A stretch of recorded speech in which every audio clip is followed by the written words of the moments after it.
भाजपा गुन्हेगारांचं सर्वात मोठं आश्रयस्थान आहे असं संजय राऊत यांनी म्हटलं आहे। फडणवीसांनी पक्षातच जी.आर काढावा असं संजय राऊत यांनी म्हटलंय।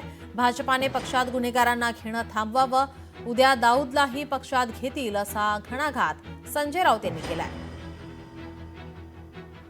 त्यांनी त्यांच्या पक्षामध्ये एक जी.आर काढायचा, कारण सरकार असल्यामुळे एक जी.आर त्यांना सरकार पक्षात काढावा लागेल की यापुढे आमच्या पक्षामध्ये कोणत्याही गुन्हेगाराला प्रवेश मिळणार नाही, यापुढे कोणत्याही गुन्हेगाराला राजकीय संरक्षण दिलं जाणार नाही, यापुढे इतर पक्षातल्या कोणत्याही गुन्हेगार प्रवृत्तीच्या लोकांना भाजपच्या वॉशिंग मशीनमध्ये टाकून धुवून आम्ही आमच्या पक्षामध्ये सुकत वाळत टाकणार नाही। जे अधपतन सध्या सुरू आहे त्याला भारतीय जनता पक्षाची धोरणं कारणीभूत आहे।